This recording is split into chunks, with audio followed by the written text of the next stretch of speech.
స్వాగతం సుస్వాగతం to Vedic for CS CMS CS YouTube channel. Hi, this is CA Narender.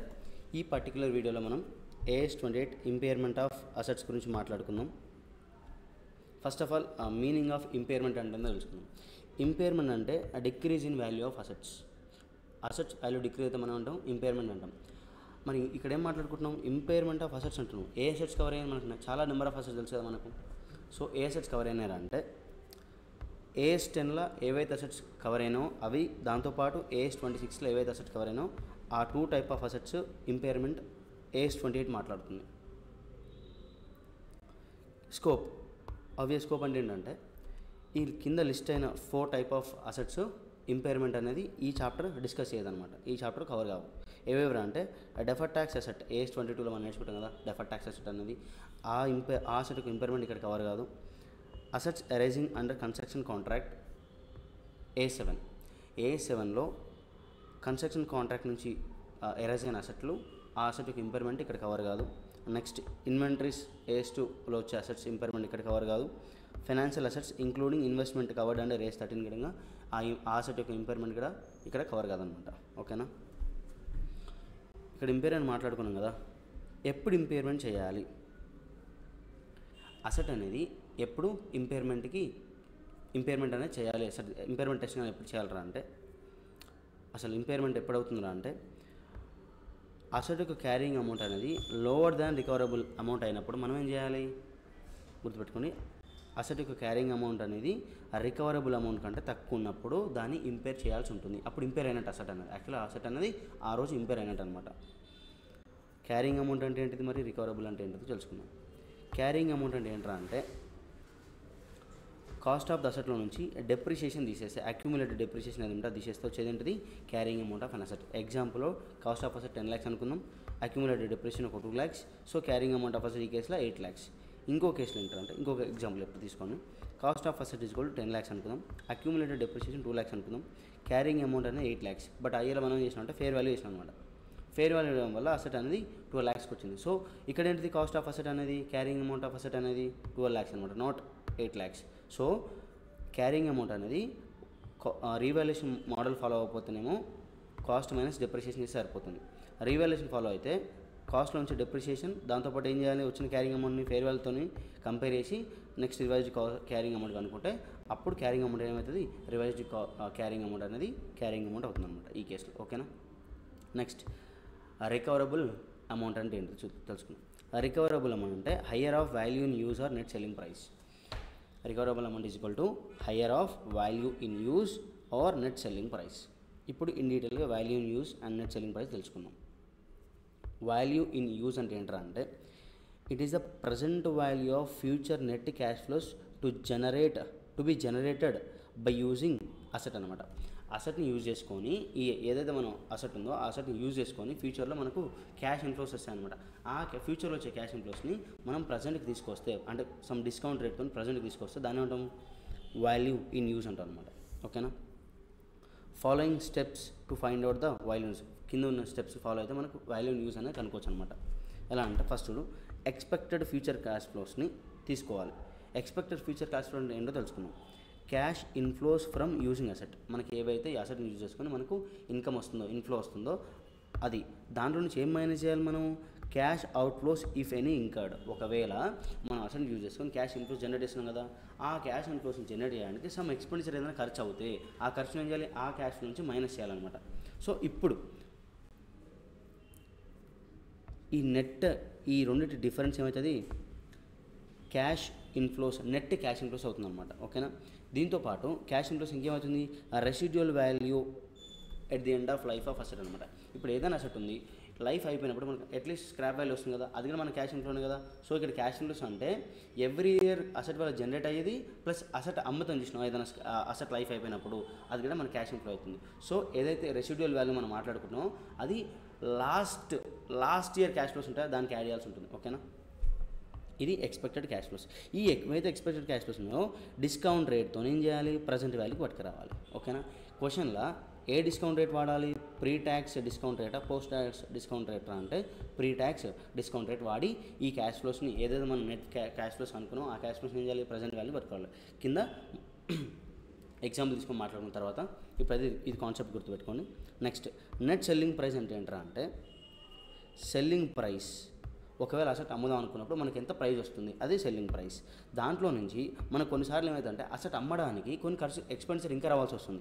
So మనకి ఏదైతే asset అమ్మితే ఏదైతే అమౌంట్ వస్తుందో ఆ అమౌంట్లో నుంచి ఏం చేయాలి, అసెట్ అమ్మడానికి మనకి ఏ ఖర్చు ఉంటుందో చూసినాం అది చేయాలన్నమాట. అప్పుడు ఏమొస్తుంది మనకు నెట్ సెల్లింగ్ ప్రైస్ అనమాట. ఈ రెండింటిలో ఏదైనా హయ్యర్, ఈ రెండింటిలో ఏదైతే ఎక్కువ ఉంటుందో అదేంటిది రికవరబుల్ అమౌంట్. ఓకేనా, రెండింటికి ఎగ్జాంపుల్ తీసుకుందాం మనం. ఫర్ ఎగ్జాంపుల్ బిల్డింగ్, మనం ఏం చేసినాం, మన దగ్గర బిల్డింగ్ ఉందంట, బిల్డింగ్ అనే అసెట్ ఉంది, మనం రెంట్కి ఇచ్చినాం, 5 yearsకి ఇచ్చినాం అనమాట. మనకి రెంట్ అనేది క్యాష్ ఫ్లో అనమాట. మనకి ఏమైంది, రెంట్ అనేది మనకి ఎవ్రీ ఇయర్ మన అకౌంట్లోకి వచ్చి పడుతుంది కదా, మన అకౌంట్లోకి అదేంటిది క్యాష్ ఇన్ఫ్లో అనమాట. 5 years మనం రెంట్కి ఇచ్చినాం.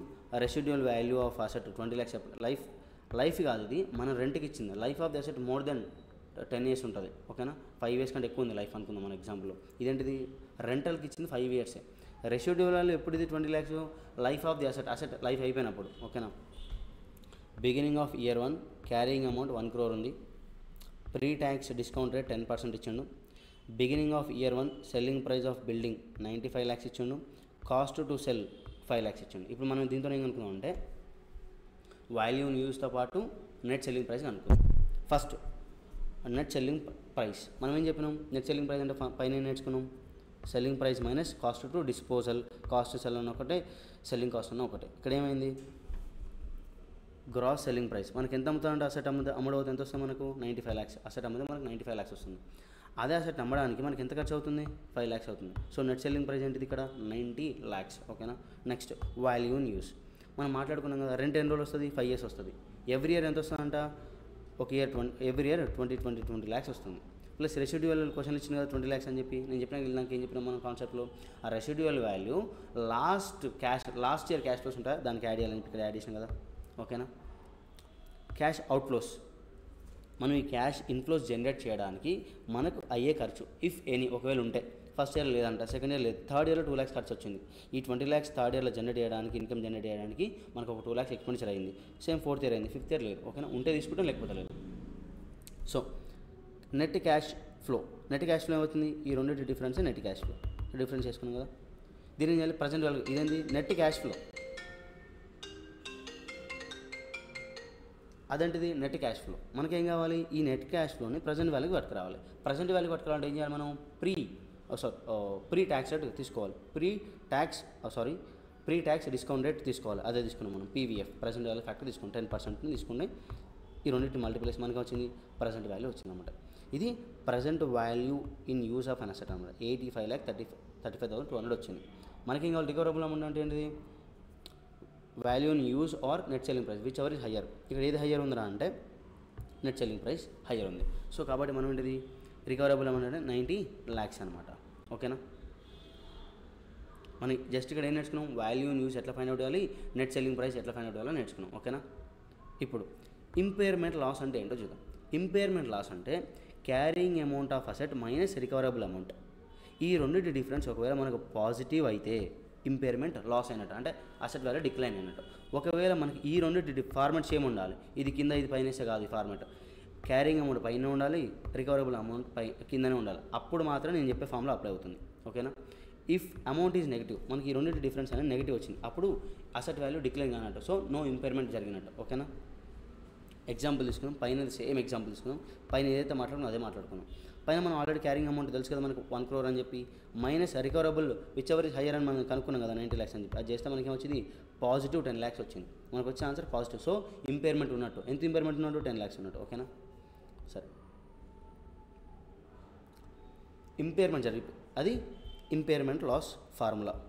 ఇంపైర్మెంట్ లాస్ ఎట్లా కనుక్కోవాలంటే ఇది అనమాట. ఓకేనా, నెక్స్ట్ ఇంపైర్మెంట్ అయిన తర్వాత అసెట్ ఏం చేయాలి, రివైజ్డ్ క్యారింగ్ అమౌంట్ కనుక్కోవాలన్నమాట. అసెట్కి ఎప్పుడైనా ఇంపైర్మెంట్ లాస్ జరిగినప్పుడు asset revised carrying amount of asset కనుక్కోవాలి. అది ఎట్లా కనుక్కోవాలరా అంటే carrying amount of asset after depreciation carrying amount of asset తీసుకోవాలి. దాని నుంచి ఏం చేయాలి, ఆ రికవరబుల్ అమౌంట్ అనేది మైనస్ చేస్తే మనకి వస్తుంది, ఇంపైర్మెంట్ లాస్ వస్తుంది, లేదా నో ఇంపైర్మెంట్ వస్తుంది. నో ఇంపైర్మెంట్ కేసులో రివైజ్డ్ క్యారింగ్ అమౌంట్ ఎట్లా కనుక్కోవాలి, ఇంపైర్మెంట్ లాస్ అయినప్పుడు ఈ రివైజ్ క్యారింగ్ అమౌంట్ ఎట్లా కనుక్కోవాలో తెలుసుకున్నాం.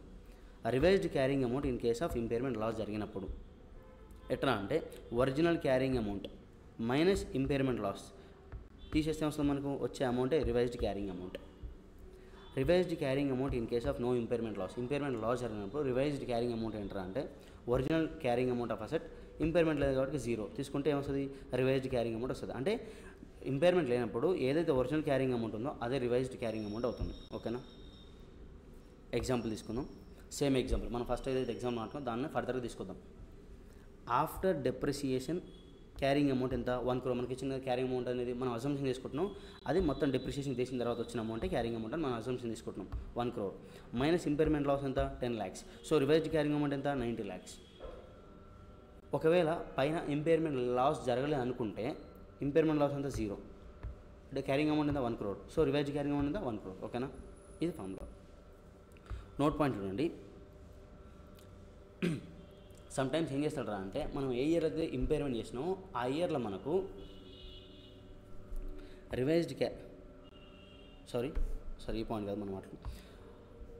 ఒకవేళ మనం ఎప్పుడైనా సరే ఇంపైర్మెంట్ చేసిన తర్వాత మనం ఏం కనుకుంటున్నాం రివైజ్డ్ క్యారింగ్ అమౌంట్ కనుకుంటున్నాం కదా. 2 కేసులలో ఇద్దరు ఇంపైర్మెంట్ ఉన్నా లేకపోయినా ఫర్దర్ ఇయర్స్ కమింగ్ ఇయర్స్కి డెప్రిసియేషన్ ఏ దానిపైన వేయాలరా అంటే రివైజ్డ్ క్యారింగ్ అమౌంట్ పైన మాత్రమే డెప్రిసియేషన్ చేసుకుంటూ వెళ్ళాలి. Further years after impairment loss జరిగిన ఇయర్ తర్వాత నుంచి ఏ అమౌంట్ పైన ఏ అసెట్ అమౌంట్ పైన డెప్రిసియేషన్ చేయాలరా అంటే రివైజ్డ్ క్యారింగ్ అమౌంట్ పైన డెప్రిసియేషన్ చేయాలి. మనం అనుకున్నది ఎట్లా అనుకోవాలి పైన. ఓకేనా, నెక్స్ట్ మనకి ఇంపైర్మెంట్ లాస్ వస్తుంది పైన, మరి దాన్ని ఎలా ట్రీట్ చేయాలి. ట్రీట్మెంట్ ఆఫ్ ఇంపైర్మెంట్ లాస్ గుర్తుపెట్టుకోండి. సీక్వెన్స్గా ఎప్పుడు వస్తున్నాం. ఫస్ట్ ఏం నేర్చుకున్నాం మనం, రికవరబుల్ అమౌంట్ అంటే ఏంటిది అని నేర్చుకున్నాం. ఫస్ట్ క్యారింగ్ అమౌంట్ అంటే రికవరబుల్ ఉంటుంది. క్యారింగ్ అమౌంట్ నేర్చుకున్న తర్వాత రికవరబుల్ అమౌంట్ నేర్చుకున్నాం. రికవరబుల్ అమౌంట్లో 2 points ఉన్నాయి. వాల్యూ ఇన్ యూజ్ ఉంది, నెట్ సెల్లింగ్ ప్రైస్ ఉంది. దానికి ఎట్లా నేర్చుకున్నాం మెల్లగా. దాని తర్వాత ఏం నేర్చుకున్నాం, value in use net selling price. ఆ డిఫరెన్స్ ఏమవుతుంది మనకి దాన్ని తీసుకొని మనం ఏం కనుక్కున్నాం ఇంపైర్మెంట్ లాస్ కనుక్కున్నాం. ఇంపైర్మెంట్ లాస్ కనుక్కున్నాం ఏం చేసిన తర్వాత ఇంపైర్మెంట్ లాస్ కనుక్కున్న తర్వాత రివైజ్డ్ క్యారింగ్ అమౌంట్ కనుక్కున్నాం. ఇప్పుడు ఏం చేస్తున్నాం ఏదైతే ఇంపైర్మెంట్ లాస్ వచ్చిందో ఆ లాస్ వస్తే మనం ఎలా ట్రీట్ చేయాలో నేర్చుకుంటున్నాం. ఓకేనా, ఫర్దర్ స్టెప్ బై స్టెప్ నేర్చుకుంటున్నాం. Treatment of impairment loss.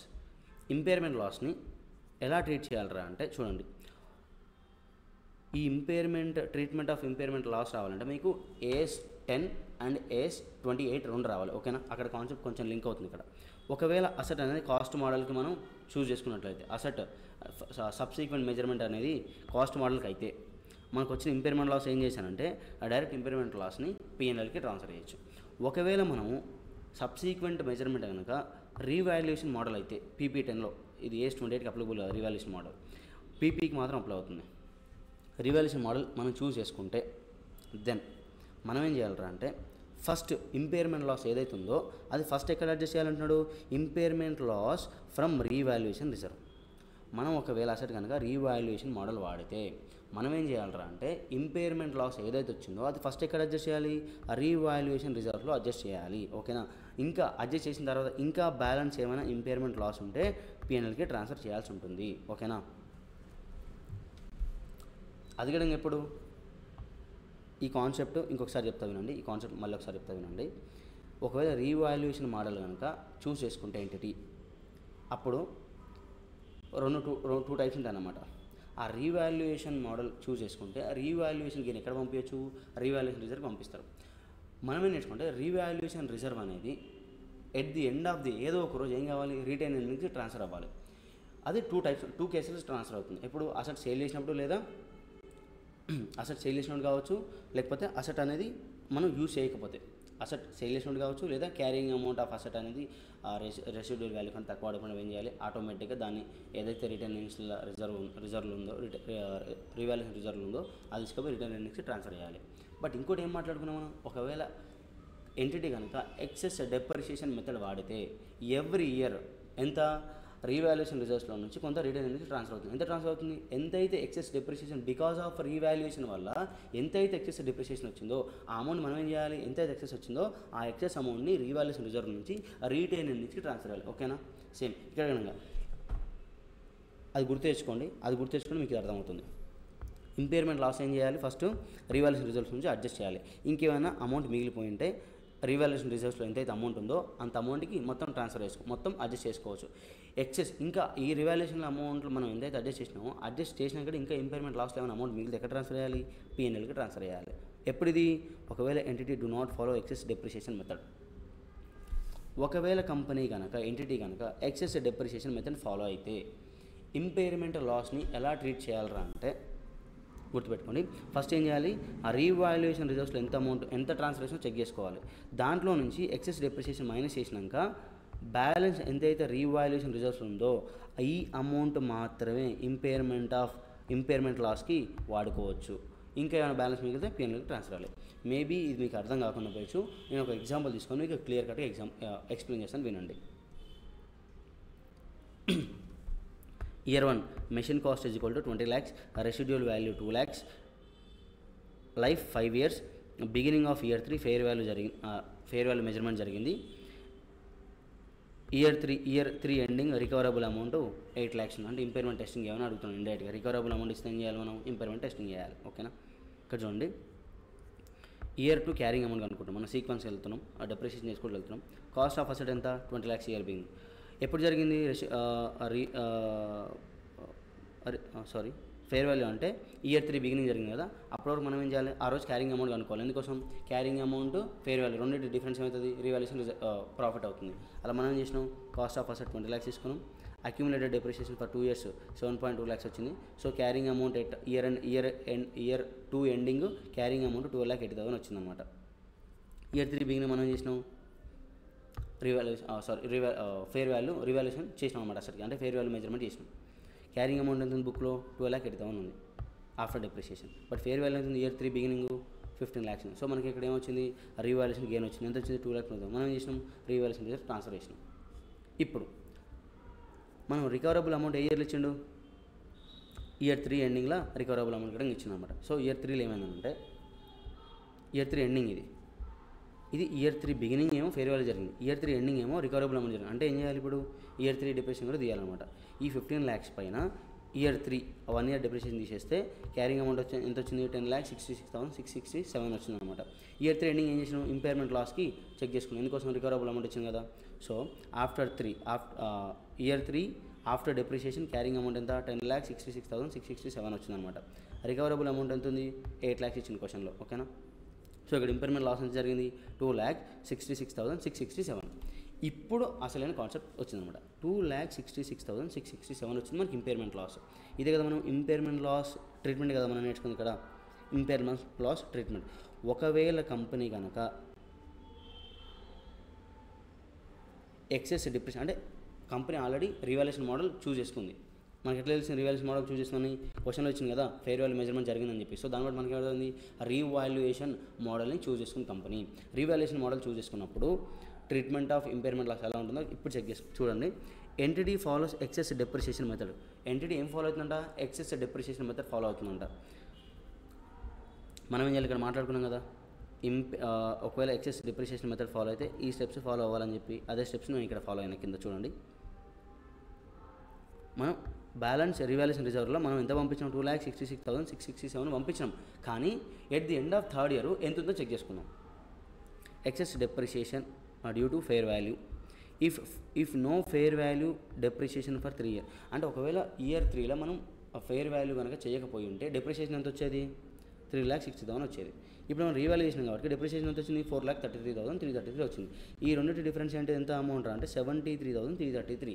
మనం ఏం నేర్చుకున్నాం, ఒకవేళ కంపెనీ కనుక ఎక్సెస్ డెప్రిషియేషన్ మెథడ్ ఫాలో అయితే ఎంతైతే ఎక్సెస్ డెప్రిషియేషన్ వచ్చిందో ఆ ఎక్సెస్ డెప్రిషియేషన్ ఎంతైతే అమౌంట్ వచ్చిందో అమౌంట్ ఏం చేయాలి, మనం రిటైన్ ఎర్నింగ్స్కి ట్రాన్స్ఫర్ లేక నుంచి రీవాల్యుయేషన్ రిజర్వ్ నుంచి మనం ఏం చేసినప్పుడు ఈ 73,333ని మనం ఏం చేస్తుంటాం, రీవాల్యుయేషన్ రిజర్వ్స్ నుంచి మైనస్ చేసి మనం రిటైన్ ఎర్నింగ్స్కి పంపించుంటాం. ఇంత. సో బ్యాలెన్స్ ఎంత ఉంటుంది ఇక్కడ, balance amount in revaluation reserve ఎంత ఉంది, 1,46,667. సో మనకు వచ్చిన రీవాల్యుయేషన్ గెయిన్ ఎంతరా అంటే 2,66,667, 2,20,000. సో ఇప్పుడు ఇంపైర్మెంట్ లాస్ ఎంత అయితే వచ్చిందో అది మొత్తం దీంట్లోకి వెళ్ళి ఈ 2,00,000 వాడుకోనికి లేదు. మన దగ్గర ఎంత ఉంది బ్యాలెన్స్, 1,46,667 ఉంది. సో ఇంపైర్మెంట్ లాస్ ఏదైతే ఉందో అది ఇంత మాత్రమే అబ్జర్వ్ చేసుకోవాల్సింది, రీవాల్యుయేషన్ రిజర్వ్లో నుంచి ఇంత మాత్రమే అడ్జస్ట్ చేయాల్సి వస్తుంది. సో ఇంపైర్మెంట్ లాస్ ఎంత, 2,67,667. ఇదేం చేయాలి, రీవాల్యుయేషన్ మోడల్ ఫాలో అవుతారు కాబట్టి రీవాల్యుయేషన్ రిజర్వ్స్ నుంచి అడ్జస్ట్ చేయాలి. ఎంత, 1,46,667. మిగతా అమౌంట్ ఎక్కడ చేయాలి, పిఎన్ఎల్కి ట్రాన్స్ఫర్ చేయాలి. ఒకవేళ కంపెనీ కనుక ఎక్సెస్ డిప్రిషియేషన్ మెథడ్ ఫాలో అవ్వకపోతే,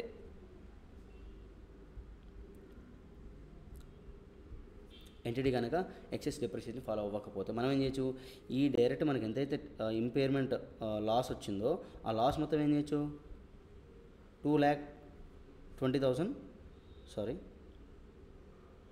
రీవాల్యుయేషన్ రిజర్వ్స్లో నుంచి 2,20,000 మొత్తం ఎంతైతే రీవాల్యుయేషన్ రిజర్వ్ మనకి ఎంతైతే ట్రాన్స్ఫర్ చేసినో అది మొత్తం వాడుకోవచ్చు. ఎప్పుడు ఎక్సెస్ డిప్రిషియేషన్ మెథడ్ ఫాలో అయిపోతే, మిగతా ఏమైనా బ్యాలెన్స్ ఉంటే P&Lకి ట్రాన్స్ఫర్ చేయాల్సి ఉంటుంది. ఓకేనా, ఇదనమాట ఇది ఇంపైర్మెంట్ లాస్ ట్రీట్మెంట్. ఇది చాలా ఇంపార్టెంట్, గుర్తుపెట్టుకోండి. మళ్ళీ ఒకసారి చెప్తాను.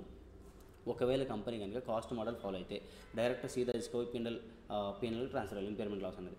ఒకవేళ కంపెనీ కనుక రీవాల్యుయేషన్ మోడల్ ఫాలో అవుతే ఇప్పుడే అసలైన కాన్సెప్ట్, ఇప్పుడే అసలైన ట్రీట్మెంట్ ఉంటుంది అన్నమాట. కొంచెం డిఫికల్టీ ఉంటుంది, కొంచెం తికమక ఉంటుంది. ఎలా అంటే ఇది పీపీఈ అంటే పీపీఈలో ఒకవేళ మనం అసెట్ కనుక రీవాల్యుయేషన్ మోడల్ ఫాలో అయితే దాన్ని బట్టి ట్రీట్మెంట్ ఇస్తాం. ఒకవేళ అసెట్ కనుక రీవాల్యుయేషన్ మోడల్ ఫాలో అయితే దాంట్లో ఏమవుతుందంటే 2 టైప్స్ ఉంటాయన్నమాట. ఒకవేళ ఎక్సెస్ డిప్రిషియేషన్ ఫాలో అవ్వకపోతే ఎక్సెస్ డిప్రిషియేషన్ ఫాలో అయితే అని మీనింగ్. ఎక్సెస్ డిప్రిషియేషన్ ఫాలో అవ్వకపోతే ఏదైతే అసెట్ పైన వచ్చే రీవాల్యుయేషన్ గెయిన్ ఉందో అది అసెట్ సేల్ అయ్యేంత వరకు రీవాల్యుయేషన్ రిజర్వ్స్లోనే ఉంటుందన్నమాట. రిటర్న్ నుంచి ట్రాన్స్ఫర్ అవ్వదు. అప్పటి వరకు అట్లనే ఉంటుంది. అసెట్ అమ్మినప్పుడు మాత్రం ఏమవుతుంది, రీవాల్యుయేషన్ రిజర్వ్స్లో నుంచి రిటర్న్ నుంచి ట్రాన్స్ఫర్ అవుతుంది. But excess depreciation method follow అయితే ఎవ్రీ ఇయర్ ఎప్పుడైతే రీవాల్యుయేషన్ జరిగిందో అప్పటి నుంచి ఏమవుతుందంటే ఎవ్రీ ఇయర్ రీవాల్యుయేషన్ రిజర్వ్స్ ఎంతైతే అమౌంట్ ఉందో ఆ అమౌంట్ కొంత ఎవ్రీ ఇయర్ ఏమవుతుంది, రిటైన్ నుంచి ట్రాన్స్ఫర్ అవుతుంది. ఎంత ట్రాన్స్ఫర్ అవుతుందా అంటే ఫేర్ వాల్యూ జరగడం వల్ల, ఫేర్ వాల్యూ గెయిన్ జరగడం వల్ల ఎంతైతే ఎక్సెస్ డిప్రిషియేషన్ వచ్చిందో అంత అమౌంట్ ఎవ్రీ ఇయర్ ఏమవుతుంది, రీవాల్యుయేషన్ రిటైన్ నుంచి ట్రాన్స్ఫర్ అవుతుంది. ఓకేనా, సో దాన్ని బట్టి ట్రీట్మెంట్ అనేది చేంజ్ అవుతుంది ఇక్కడ. ఓకేనా,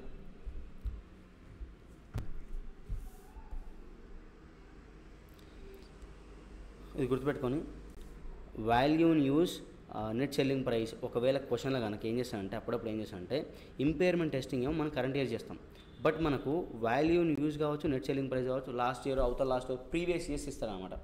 ఆ ప్రీవియస్ ఇయర్స్ ఇచ్చినప్పుడు మనం ఏం చేయాలి, మనకు రిలవెంట్ ప్రీవియస్ ఇయర్ మనం ఇయర్ కంపారిజన్ చేయలేం కదా. కాబట్టి ఏం చేయాలి, ప్రీవియస్ ఇయర్స్ ఇచ్చిన అమౌంట్ని కరెంట్ ఇయర్కి పట్టుకురావాలన్నమాట. ఎట్లా పట్టుకురావాలరా అంటే వాల్యూ న్యూస్ లాస్ట్ ఇయర్ ఇచ్చిందో లాస్ట్ ఇయర్ కావచ్చు ప్రీవియస్ ఇయర్స్ ఇస్తే అమౌంట్ తీసుకొని దానికి ఏం చేయాలి, డిప్రిషియబుల్ వాల్యూ ఏం చెప్తారంటే క్వశ్చన్లో, అరే బాబు నీకు లాస్ట్ ఇయర్ ఇచ్చిన ఇంత వాల్యూ న్యూస్ అది కరెంట్ ఇయర్లో ఇంత డిప్రిషియేట్ అవుతుందని చెప్తాను అనమాట. కరెంట్ ఇయర్కి అమౌంట్ కావాలంటే ఆ లాస్ట్ ఇయర్ నుంచి కొంత డిప్రిషియేట్ చేస్తే కరెంట్ ఇయర్ వాల్యూ వస్తుందని చెప్తాను అనమాట. అప్పుడు ఏం చేయాలి, మనం దానిలో నుంచి డిప్రిషియబుల్ అమౌంట్ తీసేసి వస్తుంది అనమాట. సేమ్ నెట్ సెల్లింగ్ ప్రైస్ కూడా అదే వస్తుంది అనమాట.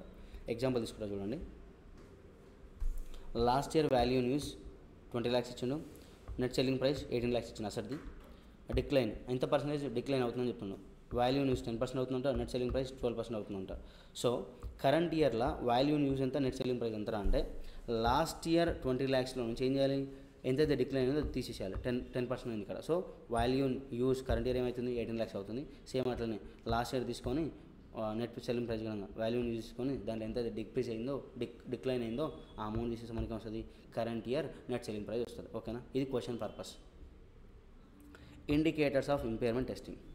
ఇప్పుడు అసలు ఇంపైర్మెంట్ టెస్టింగ్ చేయాలి. ఇంపైర్మెంట్ టెస్టింగ్ ఎప్పుడెప్పుడు చేయాలి అని అంటే 2 ఫ్యాక్టర్స్ ఉంటాయి దానికి. ఒకటి ఇంటర్నల్ ఫ్యాక్టర్స్ ఉంటుంది, ఎక్స్టర్నల్ ఫ్యాక్టర్స్ ఉంటాయి. ఎప్పుడు ఇంపైర్మెంట్ టెస్టింగ్ అనేది చేయాలి, ఇంపైర్మెంట్ చేయాలి అని అంటే దానికి కొన్ని ఇండికేషన్స్ ఉంటాయి అన్నమాట. ఒకటి ఏంటిది, ఇంటర్నల్ ఒకటి, ఎక్స్టర్నల్ ఒకటి. ఇంటర్నల్గా ఏమేమి ఉండొచ్చు అంటే ఫిజికల్ డ్యామేజ్, అసెట్కి ఏమైనా డ్యామేజ్ అయినప్పుడు మనం ఏం చేయాలి, అసెట్ వాల్యూ డిక్రీజ్ అయ్యి ఉండొచ్చేమో అని చెప్పి ఇది ఒక ఇండికేషన్ అనమాట. అసెట్కి డ్యామేజ్ అయితే అసెట్ వాల్యూ పడిపోతుంది కదా, ఇది ఒక ఇండికేషన్ అంతే. అప్పుడు ఏం చేయాలి, టెస్టింగ్ చేయాలి, ఇంపైర్మెంట్ టెస్టింగ్. ఇంపైర్మెంట్ టెస్టింగ్ చేసినంత మాత్రాన ఇంపైర్మెంట్ లాస్ జరిగినట్టు కాదు, జస్ట్ టెస్టింగ్ చేయాలి. టెస్టింగ్ చేసి తెలుస్తుంది మనకి ఇంపైర్మెంట్ లాస్ అయిందో కాలేదు. ఓకేనా, next performance of an asset is worse than expected. మనం అనుకుంటున్నాం పర్ఫార్మెన్స్, ఫర్ ఎగ్జాంపుల్ మన దగ్గర ఒక మెషినరీ ఉంది, ఆ మెషినరీ వాడుకొని మనం ఈ సంవత్సరంలో ఈ ఇయర్లో కరెంట్ ఇయర్లో ఒక 1 lakh యూనిట్స్ జనరేట్ చేసాం అనుకున్నాం. బట్ ఎంత మనం దానిపైన వర్క్ చేసినా 20,000 యూనిట్స్ కంటే ఎక్కువ పర్ఫామ్ చేస్తలేదు అది, అంటే ఎక్కువ ప్రొడ్యూస్ చేస్తలేదు మెషిన్. అంటే ఏమైంది, మనం ఏదైతే ఎక్స్పెక్ట్ చేసినామో దాంట్లో 50% వర్క్ చేస్తారు. సో వర్స్టే కదా అది. అలా ఏమైనా మనకు పర్ఫార్మెన్స్ అనేది డిక్లైన్ అయితే, అసెట్ డిక్లైన్ అయితే అప్పుడు ఏం చేయాలి, ఇంపైర్మెంట్ టెస్టింగ్ తీసుకుపోవాలి అసెట్ని. Next asset has become idle, there is a plan to sale. Asset sale ఏదో అనుకుంటున్నాం, ఆబ్వియస్గా ఏం చేయాలి, సేల్ చేసే ముందర ఇంపైర్మెంట్ టెస్టింగ్ చెక్ చేసుకొని సేల్కి వెళ్ళిపోవాలి. లేదా ఐడియల్గా ఉంచుతున్నాం అంటే ఏమైపోయిందంటే దాన్ని వాడట్లేదు అసలు, మనం తుప్పు పట్టిపోయింది. మనం ఏం చేయాలి, మరి తుప్పు పట్టిన అసెట్కి ఏమైతుంది, వాల్యూ డిక్రీజ్ అవుతుంది కదా. సో అప్పుడు ఏం చేయాలి, మనం దాని కూడా ఇంపైర్మెంట్ టెస్టింగ్ చేయాల్సి ఉంటుంది. ఇది ఇంటర్నల్ సోర్సెస్. ఓకేనా, ఒకవేళ థియరీ క్వశ్చన్ వస్తే ఇండికేటర్స్ ఆఫ్ అంటే ఈ పాయింట్స్ మొత్తం ఎక్స్ప్లెయిన్ చేయాల్సి ఉంటుంది. ఓకేనా, next external factors. Asset market value has declined. ఒకవేళ మన దగ్గర ఉన్న అసెట్ మార్కెట్ వాల్యూ ఏమైంది డిక్రీజ్ అయిపోయింది, మార్కెట్లో డిక్రీజ్ అయితే ఏమైంది డిక్లైన్ అంటే కదా, అప్పుడు ఏం చేయాలి ఇంపైర్మెంట్ టెస్టింగ్ తీసుకోవాలి అసెట్ని. Next significant changes in technology market conditions which has negative impact on entity. ఒకవేళ మార్కెట్లో మన దగ్గర ఉన్న అసెట్ ఉంది, సేమ్ అలాంటి అసెట్ విత్ డిఫరెంట్ టెక్నిక్స్తో వచ్చిందనమాట, అలాంటప్పుడు ఏమవుతుంది వాల్యూ ఆబ్వియస్గా పడిపోతుంది. ఫర్ ఎగ్జాంపుల్ మన దగ్గర ఏమైందంటే ఫోన్ తీసుకున్నాం, ఇప్పుడు ప్రజెంట్ ఐఫోన్ 16 నడుస్తున్నట్టుంది, 17 వస్తే ఏమవుతుంది 16 వాల్యూ పడిపోతుంది కదా, సేమ్ అలానే ఏమవుతుంది టెక్నాలజీ వాడుకొని అప్గ్రేడెడ్ వర్షన్ వచ్చింది కాబట్టి మన దగ్గర ఉన్న అసెట్ వాల్యూ డిక్రీజ్ అవుతుంది. అలాంటి కేసులో ఏం చేయాలి ఇంపైర్మెంట్ టెస్టింగ్ తీసుకోవాలి అసెట్ని. Next market interest rate have increase due to which present value in use of an asset may decline. Market value increase అయింది అనమాట, మార్కెట్లో ఇంట్రెస్ట్ రేట్ ఇంక్రీజ్ అయింది. మనం అనుకున్నాం కదా ఇప్పుడు ఇలాక వాల్యూ ఇన్ యూజ్ అంటే మీనింగ్ ఏంటిది, ఫ్యూచర్లో వచ్చే క్యాష్ ఫ్లోని ప్రజెంట్ వాల్యూ పట్టుకురావాలి. ఫర్ ఎగ్జాంపుల్ ప్రజెంట్ మనం 10%తో వాల్యూ ఇన్ యూజ్ పట్టుకొచ్చినాం, బట్ మార్కెట్లో ఏమైందంటే ఇంట్రెస్ట్ రేట్ పెరిగింది 12% అయింది. ఎప్పుడైనా సరే రేట్ ఆఫ్ ఇంట్రెస్ట్ పెరిగితే ఏమవుతుంది ఫ్యూచర్లో వచ్చే క్యాష్ ఫ్లోస్ ఇప్పుడు వాల్యూ డిక్రీజ్ అవుతుంది. మరి వాల్యూ ఇన్ డిక్రీజ్ యూజ్ అయినప్పుడు మనం ఎక్కడ వాడుతున్నాం వాల్యూ ఇన్ యూజ్, రికవరబుల్ అమౌంట్లో one of the point value in use. మనం ఏం చేసినాం ఇంపైర్మెంట్ లాస్ అంటే carrying amount minus recoverable amount చేస్తున్నాం, అంటే వాల్యూ న్యూస్ పడిపోతే ఆబ్వియస్గా రికవరబుల్ అమౌంట్ పడిపోయినట్టే, అప్పుడు ఏమవుతుంది ఆబ్వియస్గా డిక్లైన్ అయిన అసెట్ వాల్యూ డిక్లైన్ అయినట్టే. ఇలాంటిది ఏమైనా జరిగితే ఏం చేయాలి ఇంపైర్మెంట్ టెస్టింగ్ చేయాలి. ఇది థియరీ పర్పస్, ఓకేనా. నెక్స్ట్ ఇది ఇంపైర్మెంట్ బేసిక్ కాన్సెప్ట్ అనమాట. నార్మల్గా బేసిక్ ఇంపైర్మెంట్ లాస్ అనే ఒక ఫ్లో వచ్చింది. ఫస్ట్ ఏం నేర్చుకున్నాం మనం ఇంపైర్మెంట్ అంటే ఏందో నేర్చుకున్నాం, దాని తర్వాత రికవరబుల్ అమౌంట్ అంటే ఏందో నేర్చుకున్నాం, రికవరబుల్ అమౌంట్ అంటే ఏందో క్యారింగ్ అమౌంట్ అంటే నేర్చుకున్నాం అనమాట. రికవరబుల్ అమౌంట్ అంటే ఏంటిది higher of value use or net selling price, value ఎట్లా కనుక్కోవాలో నేర్చుకున్నాం, నెట్ సెల్లింగ్ ప్రైస్ ఎట్లా కనుక్కోవాలో నేర్చుకున్నాం, ఇంపైర్మెంట్ లాస్ అంటే ఏదో నేర్చుకున్నాం, ఇంపైర్మెంట్ లాస్ ట్రీట్మెంట్ నేర్చుకున్నాం, ఓకేనా. ఇదంతా అయిపోయింది. నెక్స్ట్ ఇప్పుడు ఏంటిది అది ఒక ఇంపైర్మెంట్ లాస్ అనే దానికి ఒక ప్రొసీజర్ అన్నమాట అదంతా. ఇప్పుడు ఏంటిదనంటే క్యాష్ జనరేటింగ్ యూనిట్ అని ఒక కాన్సెప్ట్ ఉంది. అసలు క్యాష్ జనరేటింగ్ యూనిట్ అంటే ఏంటరా అంటే ఇప్పుడు ఇండివిజువల్గా ఒక అసెట్ అనేది దానికంటూ సొంత క్యాష్ ఫ్లోస్ ఉండవు అనమాట. ఫర్ ఎగ్జాంపుల్ ఒక క్లాస్ రూమ్ తీసుకుంటే ఆ క్లాస్ రూమ్ తీసుకుని బెంచ్లు ఉంటాయి, ఏసీలు ఉంటాయి, ఫ్యాన్లు ఉంటాయి, బల్బులు ఉంటాయి, అవన్నీ ఉంటాయి కదా. ఇప్పుడు ఏసీ ఎంత జనరేట్ చేస్తుంది ఇన్కమ్ అని చెప్పగలుగుతాం మనం? చెప్పలేం కదా. ఫ్యాన్స్ చెప్పగలుగుతాం, బెంచెస్ చెప్పలేం, బట్ అన్నీ కలిపి ఎంత ఇన్కమ్ జనరేట్ చేస్తుందో చెప్పగలుగుతాం. అంటే ఇక్కడ ఏమవుతుందంటే ఇండివిజువల్ అసెట్కి వాల్యూని యూజ్ లేకుండా పోయింది, బట్ అన్నీ కలిపితే గ్రూప్ చేయగలిగితే గ్రూప్కి ఏముంది క్యాష్ ఇన్ఫ్లో ఉంది కదా, అంటే ఆ గ్రూప్ మొత్తానికి క్యాష్ ఇన్ఫ్లోస్ ఉన్నాయన్నమాట, అంటే క్యాష్ జనరేట్ చేయగలుగుతున్నాయి అవన్నీ కలిపి. సో దానికి ఏమవుతున్నాయి ఏవేవైతే అసెట్స్ అన్నీ కలిపి ఒక క్యాష్ ఇన్ఫ్లోని జనరేట్ చేయగలుగుతాం, దాన్ని అంటే మనం క్యాష్ జనరేటింగ్ యూనిట్ అనమాట. ఒక యూనిట్లో బంచ్ ఆఫ్ అసెట్స్ ఉంటాయి, ఓకేనా, అది క్యాష్ యూనిట్ అంటే మీనింగ్. సో ఇంపైర్మెంట్ టెస్టింగ్ విధంగా దానికి ఇండివిజువల్ చేయలేం. ఇంపైర్మెంట్ టెస్ట్ చేయగలుగుతాం ఏదైనా సరే వాల్యూని యూజ్ ఆఫ్ ఆ ఇండివిజువల్ అసెట్ లేకపోతే ఇంపైర్మెంట్ టెస్టింగ్ అనేది ఇండివిజువల్ చేయలేం. సో మరి ఇంపైర్మెంట్ టెస్టింగ్ ఎట్లా చేయాలి, యూనిట్ మొత్తానికి చేయాల్సి ఉంటుంది, ఓకేనా. ఒక ఎంటిటీలా మల్టిపుల్ క్యాష్ జనరేటింగ్ యూనిట్స్ ఉండొచ్చు అనమాట, ఓకేనా. ఒకటే క్యాష్ జనరేటింగ్ యూనిట్ అని ఎక్కడ లేదు, డిఫరెంట్ మస్తు ఉంటాయి, మల్టిపుల్ ఉంటాయి, 4, 5, 6, 10 మస్తు ఉంటాయి అనమాట, ఓకేనా. అవి క్యాష్ జనరేటింగ్ యూనిట్స్.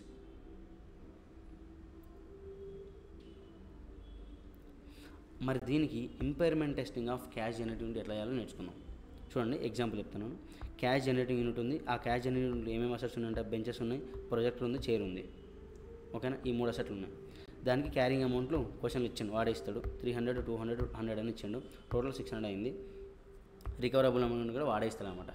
మనకు క్వశ్చన్లో రికవరబుల్ అమౌంట్ వాడేస్తాడు. ఎంత ఇచ్చిండు, ఇండివిజువల్ రికవరబుల్ అమౌంట్ ఉండదు, మొత్తం కలిపి. ఎందుకంటే రికవరబుల్ అంటే మీనింగ్ ఏంటిది value in use or net selling price ఉంటుంది, అంతేనా. Whichever is higher recoverable amount.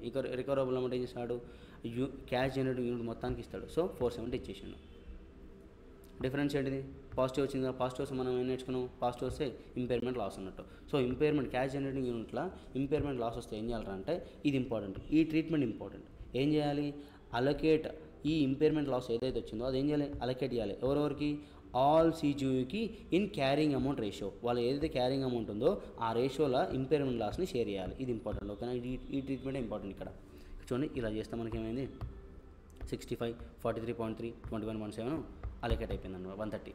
ఇప్పుడు ఏం చేయాలి, రివైజ్డ్ క్యారింగ్ అమౌంట్ కనుక్కోవాలి. ఈ రివైజ్డ్ క్యారింగ్ అమౌంట్ పైన నెక్స్ట్ ఫర్దర్గా డిప్రిషియేషన్ ఛార్జ్ చేయాల్సి ఉంటుంది, ఓకేనా. ఇదో కాన్సెప్ట్ అన్నమాట. Impairment testing of cash generating unit with good will. Good will కూడా ఏమవుతుందంటే ఇండివిజువల్గా దానికి ఎంత క్యాష్ ఇన్ఫ్లో ఉందో తెలియదు, అంటే వాల్యూ న్యూస్ గుడ్ విల్కి ఉండదు, ఇండివిజువల్ ఉండదు, కాబట్టి ఇండివిజువల్ ఇంపైర్మెంట్ దేనికి రాదు. కాబట్టి ఏం చేయాలి మనం, క్యాష్ జనరేటింగ్ యూనిట్తోనే గుడ్ విల్ కూడా ఇంపైర్మెంట్ చేయాల్సి ఉంటుంది, ఇంపైర్మెంట్ టెస్టింగ్ చేయాల్సి ఉంటుంది. అది నేర్చుకుందాం ఎలా చేయాలో. ఫర్ ఎగ్జాంపుల్ మనం మాట్లాడుకున్నాం కదా, ఒక ఆర్గనైజేషన్కి మోర్ దెన్ 1 CGU ఉండొచ్చు అని చెప్పి. ఇప్పుడు మరి గుడ్ విల్ అంటే ఆర్గనైజేషన్ మొత్తాన్ని కదా గుడ్ విల్ అంటే బ్రాండ్ నేమ్ అంటే గుడ్ విల్ అనేది బ్రాండ్ నేమే కదా, అన్నిటి కదా వచ్చేది. అంటే ఈ క్యాష్ జనరేటింగ్ CGU1కి యూజ్ అవుతుంది, బెనిఫిట్ ఉంది, CGU2 కూడా బెనిఫిట్ ఉంది గుడ్ విల్ వల్ల. సో మనం ఏం చేయాలి మరి, ఇప్పుడు ఈ గుడ్ విల్ అనేది ఈ రెండింటికి యూజ్ అవుతుంది కాబట్టి ఈ రెండింటితో మనం ఏం చేయాలి, ఈ cash generating units cash generating unit 1 cash generating unit 2తోని గుడ్ విల్ని ఇంపైర్మెంట్ టెస్టింగ్ తీసుకుపోవాలి. అది ఎలా తీసుకోవాలో చూద్దాం. ఒకవేళ గుడ్ విల్ కనుక మనం ఈ క్యాష్ జనరేటింగ్ యూనిట్స్ ఉన్నాయి 1 2, మన ఎగ్జాంపుల్ 2 ఉన్నాయి క్యాష్ జనరేటింగ్. ఈ రెండింటికి మనం ఈ గుడ్ విల్ని ఏ రేషియోలో బెనిఫిట్ ఇస్తుంది, ఈ గుడ్ విల్ అనేది క్యాష్ జనరేటింగ్ యూనిట్ 1 2కి ఏ రేషియోలో బెనిఫిట్ ఇస్తుంది తెలిస్తే ఒక రకంగా ఇంపైర్మెంట్ టెస్టింగ్ చేయాలి. ఒకవేళ గుడ్ విల్ అనేది క్యాష్ జనరేటింగ్ యూనిట్కి 1కి 2కి రెండింటికి బెనిఫిట్ ఇస్తుంది, కానీ ఏ రేషియోలో ఇస్తుందో తెలియనప్పుడు ఒక రకంగా ఆన్సర్ చేయాల్సి ఉంటుంది. అదే కింద మనం మాట్లాడుకున్నాం. ఒకవేళ దాన్ని ఏమంటే మనం, ఒకవేళ మనకి రేషియో తెలుస్తుంది, బెనిఫిట్ CGU1కి CGU2కి గుడ్ విల్ బెనిఫిట్ ఏ రేషియోలో పోతుందో మనకు తెలిస్తే అప్పుడు ఏం వాడాలి, బాటమ్ అప్ అప్రోచ్ చేసి impairment testing of goodwill CGU చేయాల్సి ఉంటుంది. దాన్ని ఏమంటే మనం goodwill is allocable goodwill అంటే మీనింగ్ ఏంటిది, ఆ గుడ్ విల్ యొక్క బెనిఫిట్ అనేది CGU1కి CGU2కి రెండింటికి ఉంది, బట్ ఏ రేషియోలో ఉంది కూడా తెలుస్తుంది మనకు. దాన్ని అంటే మనం గుడ్ విల్ అలోకబుల్. అప్పుడు ఏ మెథడ్ ఫాలో అవ్వాలి, bottom up approach. Goodwill CGU1కి CGU2కి రెండింటి బెనిఫిట్ ఇస్తుంది, బట్ ఏ రేషియో తెలియట్లేదు, దాన్ని అంటే మనం నాట్ అలోకబుల్ గుడ్ విల్ అంటాం. నాట్ అలోకబుల్ గుడ్ విల్ అయితే మనం ఆన్సర్ అనేది ఏ విధంగా చేయాలి, ఏ మెథడ్ వాడాలి, బాటమ్ అప్ అప్రోచ్ వాడాలి, దాంతోపాటు టాప్ డౌన్ అప్రోచ్, 2 అప్రోచ్లు వాడి ఆన్సర్ టెస్టింగ్ చేయాల్సి ఉంటుంది. ఓకేనా. First bottom up approach. ఒకవేళ గుడ్ విల్ అనేది అలోకబుల్ గుడ్ విల్ అయితే ఇంపైర్మెంట్ టెస్టింగ్ ఎలా చేయాలో నేర్చుకున్నాం by using bottom up approach. CGU1 ఏమైనా CGU1లో బెంచ్ ఉంది, ప్రొజెక్టర్ ఉంది, చైర్ ఉంది, గుడ్ విల్ కూడా తీసుకోవాలి, ఎందుకంటే గుడ్ విల్ బెనిఫిట్ ఇస్తుంది కదా. మనం ఫర్ ద పర్పస్ ఆఫ్ మనం అంటే ప్రతిసారి 1:1 ఉంటుంది అంటే బెనిఫిట్ లేదు, మన కన్వీనియంట్ కోసం ఇక్కడ ఏమనుకున్నాం, అలోకబుల్ గుడ్ విల్ అంటే మీనింగ్ ఏంటిది, CGU1కి CGU2కి బెనిఫిట్ ఏ రేషియోలో అవుతుందో తెలుస్తుంది కదా. మన ఈజీ క్యాలిక్యులేషన్కి 1:1 రేషియోలో తీసుకున్నాం, బట్ క్వశ్చన్లో వాడిస్తాడు ఏ రేషియోలో అవుతుంది ఏం కదా అనేది. ఓకేనా. ఇది 1:1 జరుగుతుంది అనుకున్నాం. So good will value for example 1,50,000 ఉంది.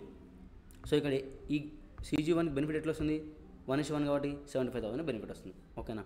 అలా తీసుకున్నాం మనం అన్ని క్యారింగ్ అమౌంట్లో. రికవరబుల్ అమౌంట్ ఆఫ్ CGU1 మొత్తానికి ఇస్తాడు వాడు. ఓకేనా. ఇండివిజువల్ ఇవ్వడు. దాని నుంచి మనం పాజిటివ్ వచ్చింది, నెగిటివ్ వచ్చింది, ఈ రెండు డిఫరెన్స్ చేసి ఏమొచ్చింది, క్యారింగ్ అమౌంట్ రికవరబుల్ నెగిటివ్ వచ్చింది కాబట్టి నో ఇంపైర్మెంట్. మనం పైన ఫార్ములా నేర్చుకున్నాం కదా, impairment loss is equal to carrying amount of asset minus recoverable amount. ఒకవేళ పాజిటివ్ వస్తే ఇంపైర్మెంట్, నెగిటివ్ వస్తే నో ఇంపైర్మెంట్. ఇక్కడ నో ఇంపైర్మెంట్ జరగలేదు కాబట్టి రికవరబుల్ అమౌంట్ సేమ్ ఉంటాయి, ఏవైతే ఇంతకుముందుకున్నా అవే ఉంటాయి. క్యారింగ్ అమౌంట్ ఇంతకుముందుకు ఏదైతే ఉందో రివైజ్డ్ క్యారింగ్ అమౌంట్ కూడా అదే ఉంటుంది. ఓకేనా. నెక్స్ట్ CGU2 ఏమేమి ఉన్నాయి, CGU2లో ఫర్నిచర్ ఉంది, AC ఉంది, సిస్టమ్ ఉంది, గుడ్ విల్ కూడా ఏముంది 1:1 రేషియో కాబట్టి 1,50,000లో సగం 75,000. నెక్స్ట్ రికవరబుల్ అమౌంట్ ఇచ్చిండు, ఎంత 8 lakhs ఇచ్చిండు. సో ఇక్కడ వచ్చిన ఆన్సర్ ఏంటి, పాజిటివ్ కాబట్టి ఇంపైర్మెంట్ లాస్ ఉంది. ఇదే ఇంపార్టెంట్, ఈ ట్రీట్మెంట్ ఇంపార్టెంట్.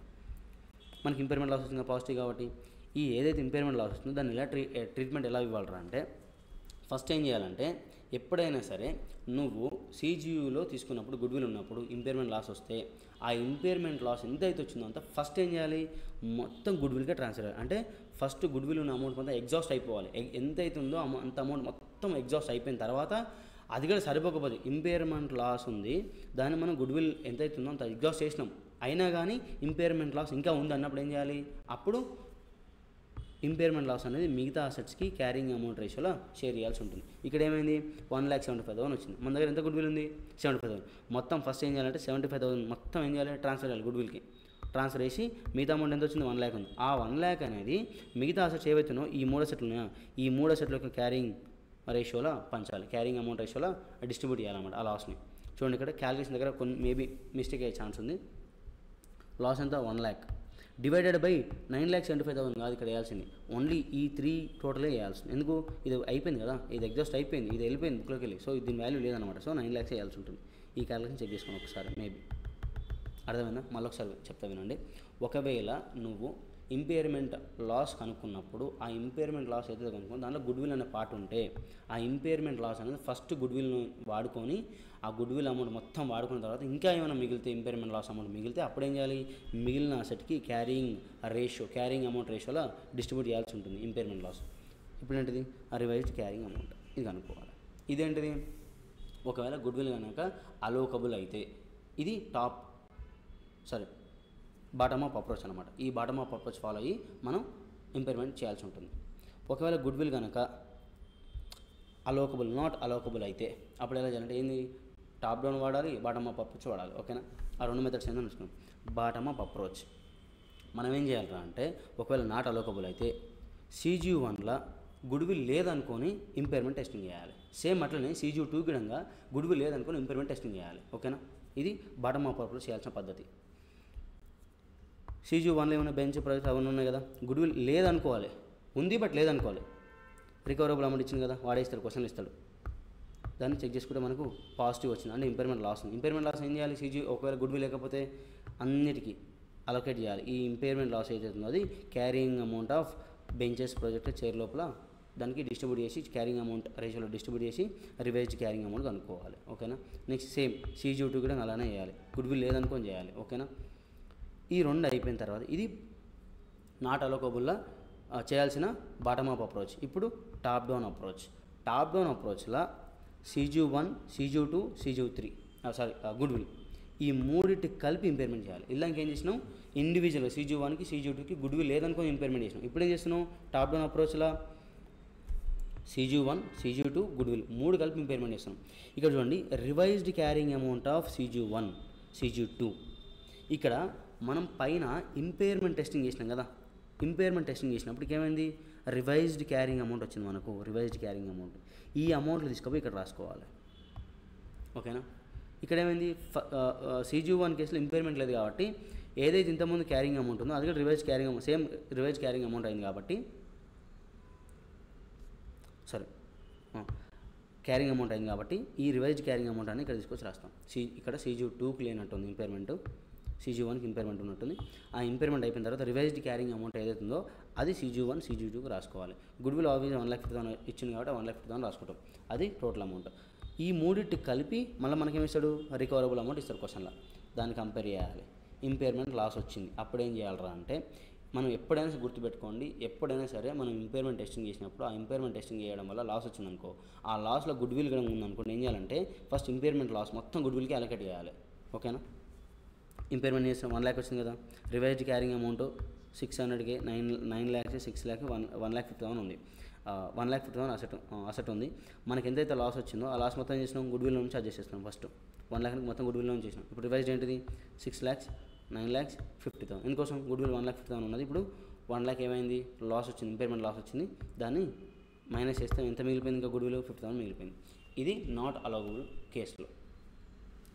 గుడ్విల్ ఉన్నప్పుడు ఆ గుడ్విల్ అనేది అలోకబుల్ అయితే ఒక రకంగా ఇంపైర్మెంట్ టెస్టింగ్ చేయాలి, నాట్ అలోకబుల్ అంటే ఒక రకంగా చేయాల్సి ఉంటుంది. అలోకబుల్ అయితే అంటే మీనింగ్ అంటే అలోకబుల్ అంటే CGU1, CGU2 మన దగ్గర ఎన్నైనా CGUs ఉన్నా మనకు కన్వీనియంట్ కోసం రెండే అనుకుంటాం. మన ఆర్గనైజేషన్ రెండు CGUలు ఉన్నాయి. ఈ CGUలకు గుడ్విల్ వల్ల రెండింటికి బెనిఫిట్ ఉంది. ఏ రేషియో ఉందో తెలుస్తుంది అని అంటాం, అలోకబుల్ అంటాం. అప్పుడు ఇంపైర్మెంట్ టెస్టింగ్ ఒక రకంగా చేస్తాం. ఇప్పుడు నాట్ అలోకబుల్ అంటే ఏంటిది, గుడ్విల్ అనేది CGU1కి CGU రెండింటికి బెనిఫిట్ ఇస్తుంది, కానీ ఏ రేషియోలో ఇస్తుంది తెలుస్తలేదు మనకు. అప్పుడు ఏం చేయాలి, ఒక మెథడ్లో వేయాలి టెస్టింగ్. ఓకేనా, నెక్స్ట్ సేమ్ అట్లనే కార్పొరేట్ అసెట్స్ ఉంటాయి. కార్పొరేట్ అసెట్ మీనింగ్ ఏంటంటే అడ్మినిస్ట్రేషన్ ఆఫీస్లో ఉండే అసెట్స్ ఏవైతున్నాయో అవన్నీ అనమాట. అవి ఇండివిజువల్గా క్యాష్ జనరేట్ చేస్తున్నాయి అంటే చెప్పలేము మనం.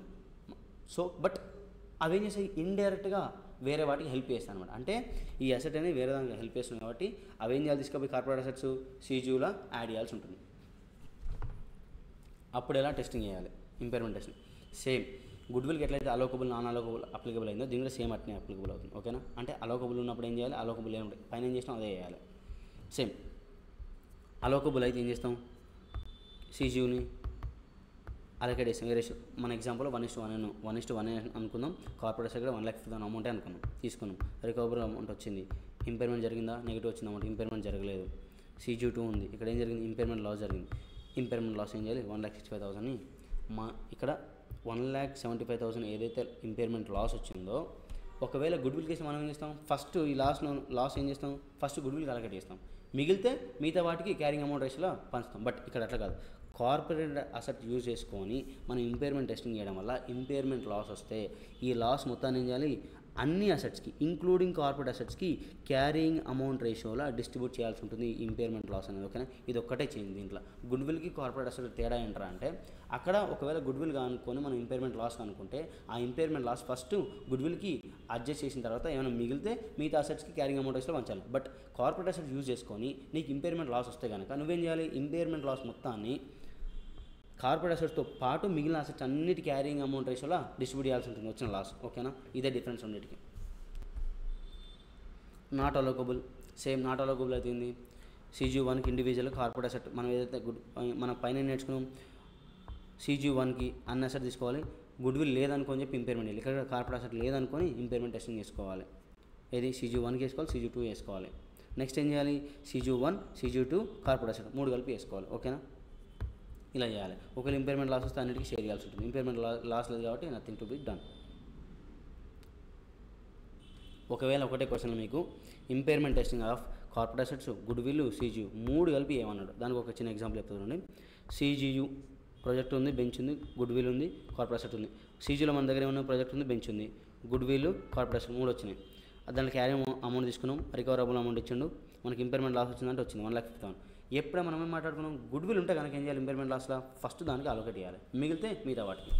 గుడ్విల్ ఎంత ఉంది ఇక్కడ, 1,00,000 ఉంది, మనకు వచ్చిన లాస్ ఎంత 1,50,000. సో ఈ ఇందులో నుంచి 1,00,000 మొత్తం దీని నుంచి అడ్జస్ట్ చేసుకోవచ్చు. మిగిలిన అమౌంట్ 50,000 ఏం చేయాలి, కార్పొరేట్ అసెట్స్కి, ఈ బెంచ్కి, ప్రొజెక్టర్కి క్యారింగ్ అమౌంట్ రేషియోలో మిగతా 50,000 లాస్ని షేర్ చేయాలి. ఓకేనా, ఇప్పుడు మొత్తం ఏం నేర్చుకున్నాం, ఇండివిజువల్ అసెట్ ఇంపైర్మెంట్ నేర్చుకున్నాం, క్యాష్ జనరేటింగ్ యూనిట్ ఇంపైర్మెంట్ నేర్చుకున్నాం, cash generating unit with goodwill impairment నేర్చుకున్నాం, cash generating unit with corporate asset నేర్చుకున్నాం, impairment with cash generating unit, goodwill, corporate asset ఇవన్నీ నేర్చుకున్నాం మనం. ఓకేనా, ఇప్పుడు రివర్సల్ ఆఫ్ ఇంపైర్మెంట్ లాస్ని రివర్సల్ చేయాల్సి ఉంటుంది. ఎప్పుడు రివర్సల్ చేయాలంటే, an impairment loss which was previously booked on asset can be reversed. An impairment loss which is booked on goodwill can be reversed but subject to condition. ఇప్పుడు నార్మల్గా impairment loss reversal అనేది అన్ని అసెట్స్కి ఒక రకంగా జరుగుతుంది, గుడ్విల్కి ఒక రకంగా జరుగుతుంది అనమాట. నార్మల్గా మీకు గుర్తునుంటే యాజ్ పర్ AS 14 అమాల్గమేషన్ మనకి గుడ్విల్ లైఫ్ ఎంత 5 ఇయర్సే. ఒకవేళ ఫర్ ఎగ్జాంపుల్ మనం ఏం చేసినామంటే గుడ్విల్కి ఇంపైర్మెంట్ చేసినాం, ఇంపైర్మెంట్ చేస్తే లాస్ వచ్చిందనమాట. ఫర్ ఎగ్జాంపుల్ ఇయర్ 2లో లైఫ్ 5 years కదా, ఇయర్ 2 అయిపోయిన తర్వాత మనం ఇంపైర్మెంట్ టెస్టింగ్ చేసినాం, గుడ్విల్కి చేస్తే లాస్ వచ్చింది, ఇంపైర్మెంట్ లాస్ వచ్చింది. అయితే ఇదే గుడ్విల్ ఉంది, ఈ గుడ్విల్ ఏం చేయాలి, మనం క్యాష్ జనరేటింగ్ యూనిట్తో కదా మనం చేయాల్సింది. ఆ క్యాష్ జనరేటింగ్ యూనిట్తో మనం ఇంపైర్మెంట్ టెస్టింగ్ చేసేటప్పుడు ఇంపైర్మెంట్ లాస్ వచ్చింది ఎప్పుడు, ఇయర్ 2లో. ప్లస్ అట్నే చేసుకుంటూ అవుతాను, అదర్ అసెట్స్ ఏమో 10 years లైఫ్ ఉంది, గుడ్విల్ ఏమో 5 years ఉంది. ఇయర్ 2లో ఇంపైర్మెంట్ లాస్ చేసినాం, ఇంపైర్మెంట్ టెస్టింగ్ చేస్తే లాస్ వచ్చింది. మనం ఏం చేసినట్టే ఫర్దర్గా year 6 ending, at the end of year 6 reversal చేస్తే మనకే వచ్చిందంటే ఇంపైర్మెంట్ రివర్సల్ చేసే ఛాన్స్ వస్తుందన్నమాట. ఇప్పుడు అదర్ అసెట్స్కి రివర్సల్ అవుతుందా అంటే అవుతుంది, బట్ గుడ్విల్కి అవుతుందా అవుతలేదు. ఎందుకు, ఆడ లైఫ్ అనేది 5 years అయిపోయింది కదా, అసెట్ లైఫ్ అయినా నువ్వు ఎట్లా ఇంపైర్ వేస్తావు, మళ్ళీ అసెట్ వాల్యూ మనం బుక్లో రాసుకోలేవు కదా. సో అసెట్ గుడ్విల్కి రివర్సల్ ఆఫ్ ఇంపైర్మెంట్ చేయాలి అంటే దాని లైఫ్ ఇంకా ఉండాలన్నమాట. దాని లైఫ్ ఉంటేనే రివర్సల్ చేయడానికి వస్తుంది, దాని లైఫ్ లేకపోతే చేయడానికి రాదు. ఎందుకోసం మనం AS 14 చెప్తుంది maximum life of goodwill is equal to 5 years అని చెప్పి. ఓకేనా, ఇది ఇక్కడ మాట్లాడింది.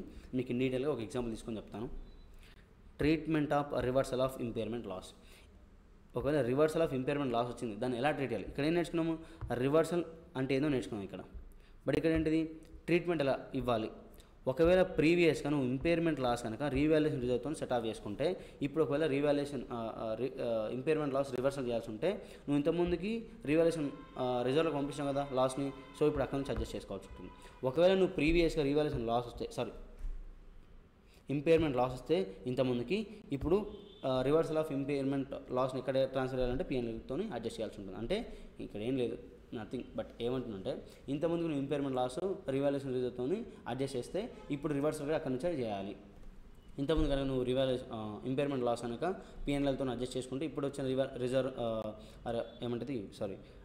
రివర్సల్ ఆఫ్ ఇంపైర్మెంట్ లాస్ ఎక్కడి నుంచి అడ్జస్ట్ చేసుకోవాలి, P&L నుంచి అడ్జస్ట్ చేసుకోవాల్సి ఉంటుంది. అదే చెప్తుంది ఇక్కడ. Maximum reversal of impairment loss. Concept ఏందని నేర్చుకున్నాం, బట్ నెక్స్ట్ క్వశ్చన్లో కనుక మీకు అర్థమవుతుంది ఈ 3 పాయింట్లు. Maximum reversal of impairment loss అంటే ఏంటంటే స్టెప్ 1 ఏం చేయాలి, calculation of carrying amount of asset if no impairment loss has done for such asset throughout the life of such asset. మనం ఏం కనుక్కోవాలంటే స్టెప్ 1లో క్యారింగ్ అమౌంట్ ఆఫ్ అసెట్ కనుక్కోవాలి. ఎట్లా కనుక్కోవాలి, ఒకవేళ ఆ అసెట్కి ఫర్ ఎగ్జాంపుల్ దాని లైఫ్ 10 years అనుకుందాం, ఆ 10 yearsలో ఇంతవరకు ఎప్పుడు అసలు ఇంపైర్మెంట్ లాస్ జరగకపోయి ఉంటే దాని క్యారింగ్ అమౌంట్ ఎంత ఉండేది అది కనుక్కోవాలి. స్టెప్ 2లో ఏం కనుక్కోవాలి, calculate carrying amount of asset after impairment loss. ఒకవేళ ఇప్పుడు ఏం కనుక్కోవాలి, carrying amount of asset impairment జరిగినాక ఒకవేళ ఇంపైర్మెంట్ లాస్ జరిగితే ఆ ఇంపైర్మెంట్ లాస్ జరిగిన తర్వాత క్యారింగ్ అమౌంట్ ఎంతనో కనుక్కోవాలి. ఈ రెండింటి డిఫరెన్స్ ఏమవుతుంది మనకు, maximum reversal of impairment loss అవుతుంది. ఓకేనా, ఒక ఎగ్జాంపుల్ తీసుకొని మీకు అన్ని ఇంక్లూడ్ చేసుకుని వస్తారు చూడండి. Individual asset impairment loss reversal. Individual అసెట్కి ఇంపైర్మెంట్ లాస్ రివర్సల్ ఎట్లా నేర్చుకున్నాం. అసెట్ కాస్ట్ 10 lakhs ఉందంట, లైఫ్ 10 years అంట. ఇయర్ 3లో ఇంపైర్మెంట్ జరిగింది, ఇయర్ 5లో ఇంపైర్మెంట్ జరిగింది, రికవరబుల్ అమౌంట్ ఇచ్చిండు 2 కేసుల. Year beginning to fair value, year 2 fair value measurement కూడా జరిగిందంట. చూడండి, అసెట్ కాస్ట్ అంతా 10 lakhs, ఇయర్ 1 డెప్రిషియేషన్ అంతా 1 lakh, carrying amount at the year end ఏమైంది 9 lakhs వచ్చింది. ఇయర్ 2 బిగినింగ్ ఏమైంది, ఫేర్ వాల్యూ జరిగింది కదా, అదే చేసినాడు. ఇయర్ 2 బిగినింగ్ ఫేర్ వాల్యూ జరిగింది, డిఫరెన్స్ ఏమైంది 2 lakhs గెయిన్ వచ్చింది, రివాల్యూషన్కి ట్రాన్స్ఫర్ అయిపోయింది. So revised carrying amount of asset అంతా 12 lakhs. ఇప్పుడు ఇయర్ 3లో ఇంపైర్మెంట్ జరిగింది కదా, సో ఇయర్ 2 డెప్రిషియేషన్ చేసిన వాడు చేస్తే ఏమొచ్చింది, క్యారింగ్ అమౌంట్ ఆఫ్ అసెట్ 10,60,067 వచ్చింది. Revised recoverable amount of year 3 ఏమి ఇచ్చిన వాడు 9 lakhs ఇచ్చిండు. ఇక్కడ ఏమైపోయింది, అసెట్ వాల్యూ పడిపోయింది. సో ఇంపైర్మెంట్ లాస్ ఉంది కదా, ఎంత ఉంది 1,66,667.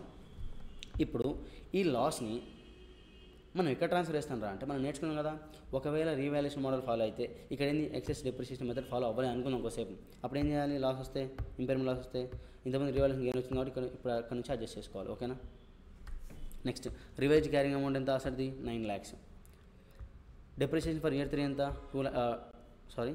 Depreciation for year 3 and year 4 ఎందుకోసం అంటే మళ్ళీ ఇయర్ 5లో ఏమైంది, మళ్ళీ ఇంపైర్మెంట్ జరిగింది కాబట్టి ఇయర్ 3 డెప్రిషియేషన్ ఎంత, ఇయర్ 3 ఇయర్ 4 డెప్రిషియేషన్ కలిపి 2,25,000 వచ్చింది. So year 5 beginning carrying amount 6,75,000 వచ్చింది.